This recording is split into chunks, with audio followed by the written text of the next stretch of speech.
Hey guys, welcome to Man Medicine, where we talk about how men can optimize their health and avoid the collapsing U.S. healthcare system. So today is September 13th, which I'm sure you're all aware is World Sepsis Day. I actually wasn't aware of that. I just found out this morning. So sepsis is one of the leading causes of death in this country.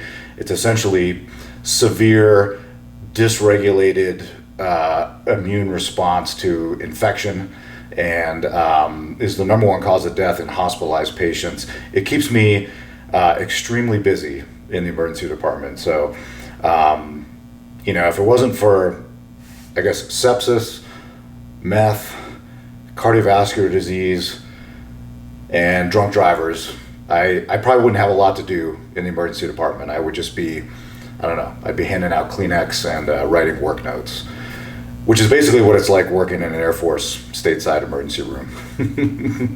Those of you guys who know, you know.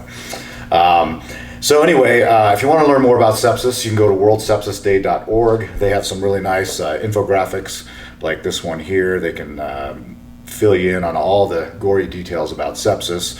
1 in 5 deaths worldwide is associated with sepsis. Okay, so this is a big deal.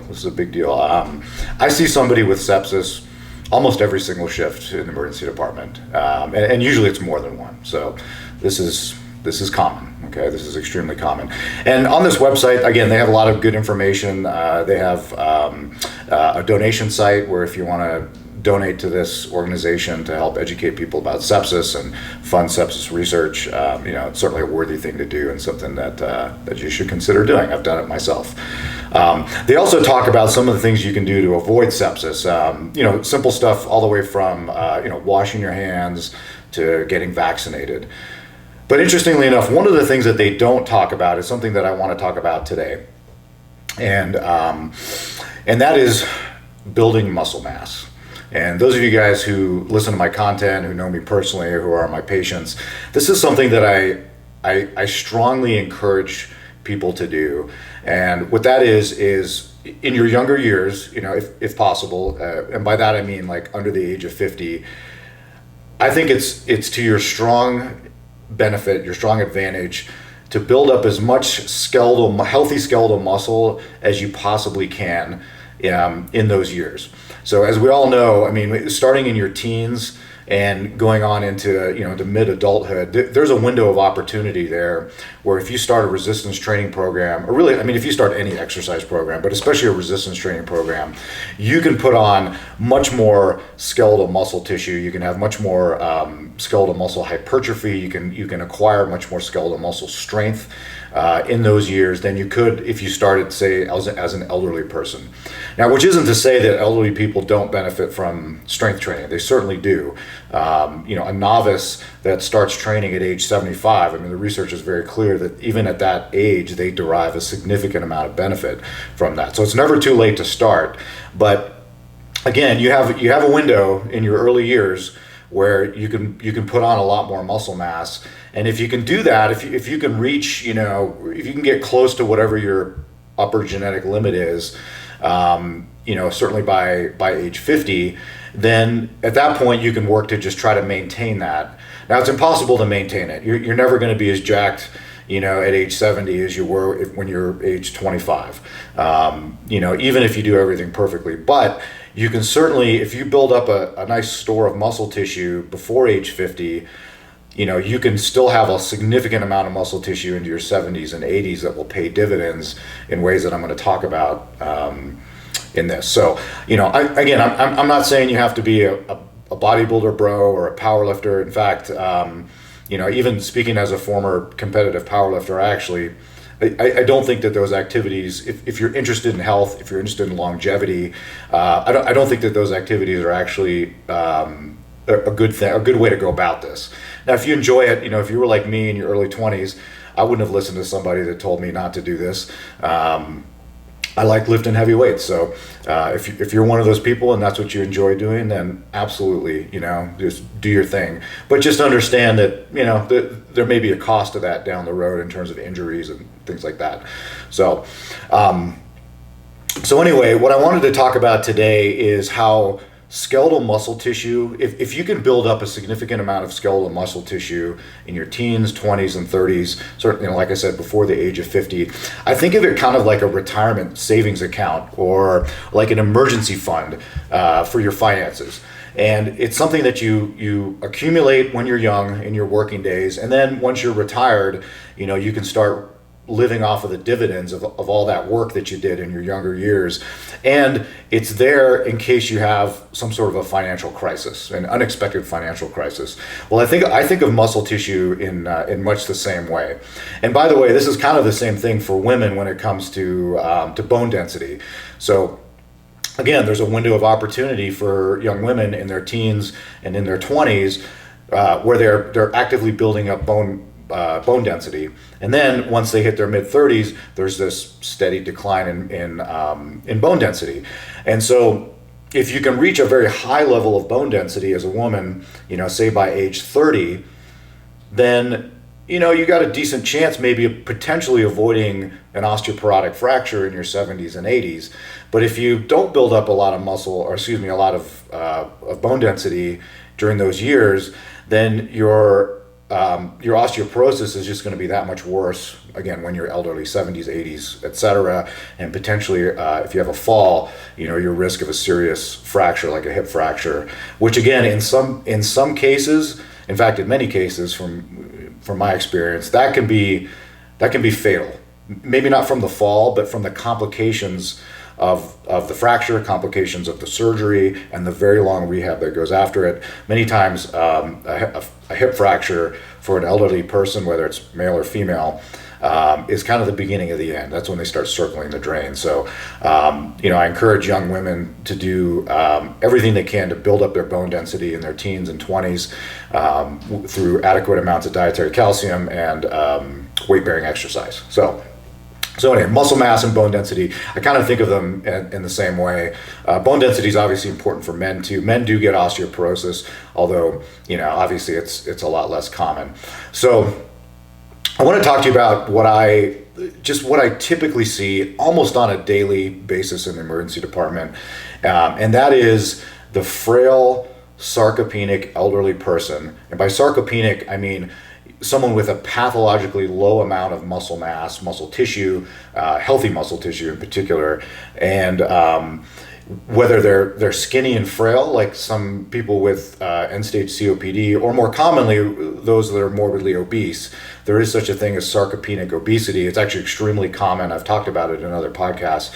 But I get someone like that who comes in with, we'll use sepsis as an example. So this is somebody who has been perhaps sick for several days, they've had a fever, and they're brought in by the ambulance, they're confused, they may have a high fever, they've got shock, essentially hypovolemic shock, which is, they have a low blood pressure, they're not perfusing their tissues adequately, they're critically ill, many times they're like hours away from dying. And so those people come in, they're extremely sick, and all of us kind of rush to the bedside and we perform all of these heroic measures to try to save their life. We get IV access. A lot of times they end up with a central line, and they get vasopressors and broad spectrum antibiotics and blood cultures and CAT scans, and then many times they end up intubated on a ventilator because they're just so weak. So those people, once I'm done with them in the emergency room, they go off into the ICU, the intensive care unit, and they may be there for a significant amount of time, ideally a day or two, but a lot of times we're talking like 5, 7, 10 days in the intensive care unit before they're well enough to be transferred out into like a med surg floor where they may stay, maybe a couple more days before they're ready to go home. So at the end of their hospital stay, whatever infectious process, for example, brought them into the emergency department is now under control. They might not be completely out of the woods yet, but they're good enough that we can transition to like oral antibiotics. They're presumably like sitting up and able to feed themselves, that sort of thing. They're ready to go home. Problem is, they're not ready to go home. And the reason they're not ready to go home is because of this prolonged stay in the hospital where they've largely been bedridden and mostly immobile.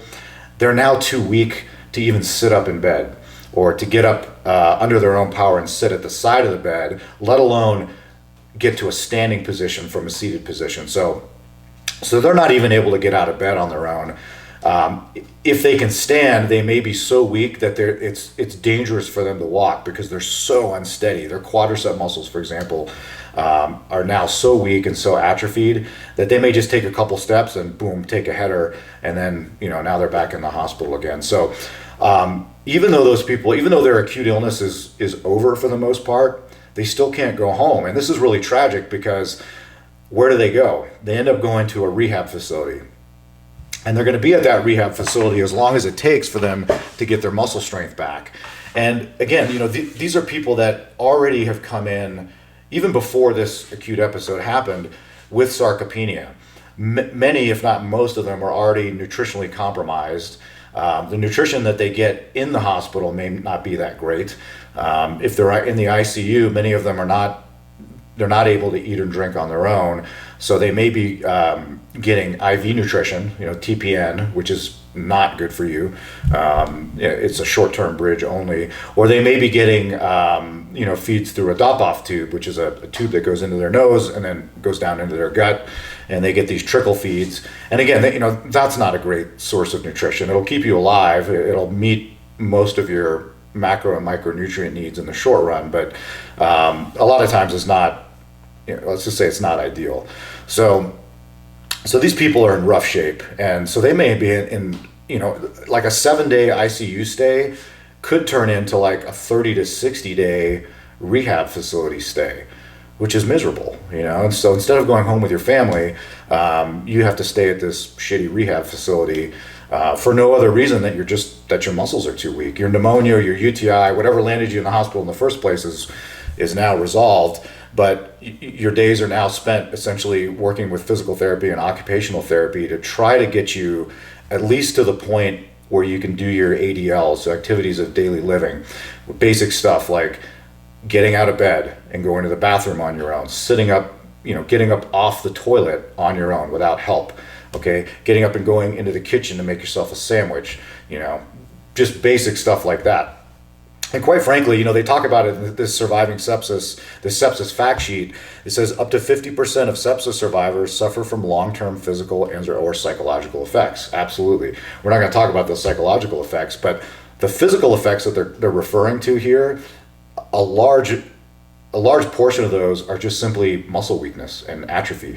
They call it ICU-AW, intensive care unit associated weakness. And it's a huge problem. And in an elderly person, when you're elderly, you just can't afford to lose much muscle mass because it's very difficult to regain it when you're in your 70s or 80s. If you're in your 20s and you get a bout of sepsis, you're going to lose muscle tissue, but you're going to gain it back, and you'll probably get all of it back eventually. An elderly person, that's not the case. So I want to show you guys a couple studies here that illustrate what I'm talking about. Let me pull this first one up here. So this is acute skeletal muscle wasting in critical illness. This was published in I think it was 2013 edition of JAMA, and this is this study. They looked at 63 patients. 59% of them were male. The average age was 54.7, so kind of young actually. Most of the people that I admit to the intensive care unit are a bit older than this, but that just may be my population. They had an Apache 2 score of 23.5. So that's not that important, but an Apache 2 score is it's a mortality score for patients that end up in the ICU, and it has a whole bunch of variables from age to kidney function and various inputs for like vital signs and stuff like that. My attendings used to make us calculate this. It's more of an academic exercise, but 23.5 is pretty sick. I've certainly seen worse, but 23.5 is pretty legit. So what they did with these patients, these 63 patients in the ICU, is on day 1, 3, 7, and 10, they used ultrasound to measure the circumference of the cross-sectional area of the rectus femoris muscle, which is in the quadricep. And other studies have looked at other muscle tissues like the tibialis anterior and a few others, but the rectus femoris is easy because it's right there. It's actually pretty easy to see that on ultrasound. So here's what they found. So from day 1 to 7, the average loss in cross-sectional area was about 12.5%. Now, the sicker these patients were, like the ones that had multi-organ failure, it was even worse. And that kind of makes sense because they have higher metabolic demands. These are people who are much more ill. They're more likely to be sedated and intubated and put on a ventilator. They lost 15.7% of their cross-sectional area just in the 7 days. And then if you carried it on and continued to check out through day 10, the average was a 17.5% loss in cross-sectional area of that particular muscle.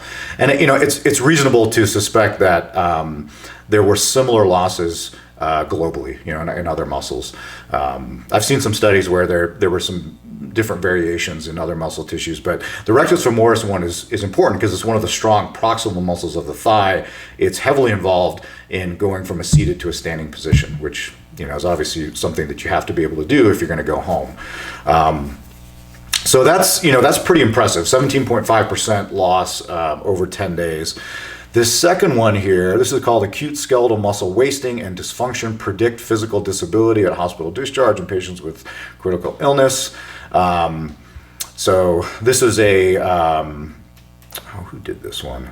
Yeah, BMC. This is from 2020. It's an open access article. It's pretty easy to find. And essentially they found like fairly similar findings. So they looked at patients. The average age was 61. They actually found a higher degree of cross-sectional area muscle loss in the rectus femoris. They found at 1 week it was 19%, actually, like 19.1. But the interesting thing is they actually measured, when they were ready to go home, they measured muscle power, which is different than muscle strength. So muscle power, I guess the best way to think about it is, the ability to move a weight with a component of speed or a certain amount of velocity. So muscle power is something that you need to perform like semi-explosive type movements, I guess you could say. So for example, like again, going from sitting on the toilet to standing up is something that requires a certain amount of muscle power. And what was shocking to me is, they had a pretty significant loss in muscle mass, but their muscle power declined up to 47%. So that's a lot. Like you're losing almost half of your ability to generate muscle power from a 7 to 10 day stay in the hospital where you're largely bedridden. So that's pretty significant. And you can imagine somebody who, like the patients that I described before, who they're just barely making it. They're sarcopenic, but they still got enough strength. They've got enough ability to generate muscular power, and they've got just enough muscle tissue to perform their ADLs, to have like a reasonably good quality of life. They're not going out hiking, they're not riding their bicycle, that sort of thing, but they're taking care of themselves. They can live independently. You take somebody like that and you take away 47% of their muscular power, well, I mean, it's no surprise, right, that they're going to have major problems. They're not able to go home. They're not able to resume that basic sort of subsistence level of living with that amount of muscle weakness. And so it's really tragic, but this is really common. This is something that I see on a regular basis. So this is why I want you guys to get jacked, okay? And I don't mean jacked like a bodybuilder, but I do want you to be thinking about this. I want you to think about putting on as much skeletal muscle as whatever you think is appropriate for you, okay? I'm not saying that you have to hit your genetic limit, which, by the way, it may not be that much. An average guy under ideal circumstances might only be able to gain about 30 pounds of skeletal muscle tissue. Taking an average guy from like 150 pounds to 180 pounds. Now that doesn't seem like a lot, but it actually is a lot of muscle tissue. But that guy in a nice suit, you may not be able to tell that he has that much muscle tissue in his suit. So, I'm not saying that you have to become a bodybuilder bro, take roids and look like a gorilla, okay? But putting on a substantial amount of muscle tissue in almost all cases is going to be to your benefit. Now, how much that is going to depend on you. If you're someone like me that is a former power athlete and likes to lift heavy weights, so maybe you want to put on more muscle tissue. If what you really like doing is long distance running, marathon running, it's probably not in your best interest to put on 30 pounds of additional muscle tissue. But again, that doesn't mean you won't benefit by by performing resistance training. I'm willing to bet that, if you look at Olympic marathon runners, 10,000 meter runners, distance runners of all kinds, they probably, I'm not an expert in this area, but I'm assuming they all do some sort of resistance training. They might not be doing box squats and sprints and plyometrics like the 100-meter athletes are, but they're doing some kind of resistance training. So this is something that can benefit everybody. So let's entertain an alternative scenario. Let's say that you're one of these guys who let's say you've gotten yourself up. Let's say you've put on 25 to 30 pounds of muscle tissue over the course of like 20 years. From age 20 to 40, and then as you've gotten older, now maybe you're in your late 60s, early 70s. You've maybe lost 10 pounds of that, so maybe 15. So let's say you got 15 pounds of excess muscle tissue. You're active, you're healthy, you're biking, you're hiking, you're out with your family and your grandkids, and you're having a good time. If you develop sepsis and you get critically ill like this, and you land on my doorstep, and then you go through the kind of hospital course that I just described, where you're in the ICU for 5, 7, 10 days, whatever, you're going to suffer the same amount of muscle loss, more than likely, that has been reflected in these studies. The difference is you've got this reserve of muscle tissue that, quite frankly, you can afford to lose that. And, are you going to be weak? Yeah. Are you going to feel like shit? Yeah. But there's a good chance, just maybe, you might still have enough residual muscle tissue left over that now you can get up out of bed. Okay, now you can get off the toilet. Now you can walk down the hallway to the kitchen and make yourself a sandwich, and you don't have to go to a rehab center. So, this is not something that a lot of us think about in our younger years. And certainly if you're not in the healthcare field and you're not exposed to this, I wouldn't expect you to think about this, but this is something that was and is kind of rubbed in my face every single day. I see this all the time, and so it naturally I do think about it. And I have put on a significant amount of muscle mass over the years, not intentionally because of this, because I did this long before I knew about this issue, but I do feel good about carrying this extra tissue that I can now afford to lose, God forbid, if I have a critical illness or an injury when I'm much older, 60s, 70s, 80s, whatever the case may be. So by all means, if you guys want six-pack abs, if you want 17, 18-inch arms, I support you, okay? But that's not the reason, from my perspective, that you should be doing resistance training and focusing on acquiring muscle tissue. I'm all for that. I'm all for looking good naked. But as a physician, these are the things I also think about. And I think this is important. So if you're not doing resistance training of some kind right now, strongly consider getting into it. If you don't know how to do it, find a good coach so you can do it safely. There is some risk, obviously, with lifting. If you don't know what you're doing, you're going to get injured, and that's another setback that you can't afford, especially when you're older. So make sure that you do it safely. But there's a lot of benefits to it, and quite frankly, it might just save your life one day. So just a little bit of food for thought for you guys.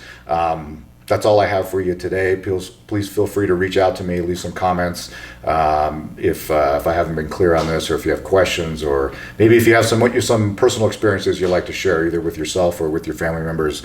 I always enjoy hearing from you guys. So take care, and we'll talk to you next time. All Man Medicine video and audio has been created and shared online for informational purposes only. This podcast does not constitute the practice of medicine or professional healthcare services of any kind, including the giving of medical advice. I am not your doctor. No doctor-patient relationship has been established. This content is not meant to be a substitute for professional medical advice and should not be relied upon solely for that purpose either. The only purpose of this content is to present peer-reviewed, research-backed health information for your consideration. As always, rely on the advice and guidance of your personal physician before undertaking any activity presented here, and if in doubt or not comfortable with said activity, practice discretion. Your health is your responsibility and not ours. Finally, I take conflicts of interest seriously. I accept no compensation whatsoever from any private corporations, including pharmaceutical or supplement companies. You can trust that if I recommend a medication, product, or service, it's because I genuinely believe in it and not because I'm being paid to endorse it.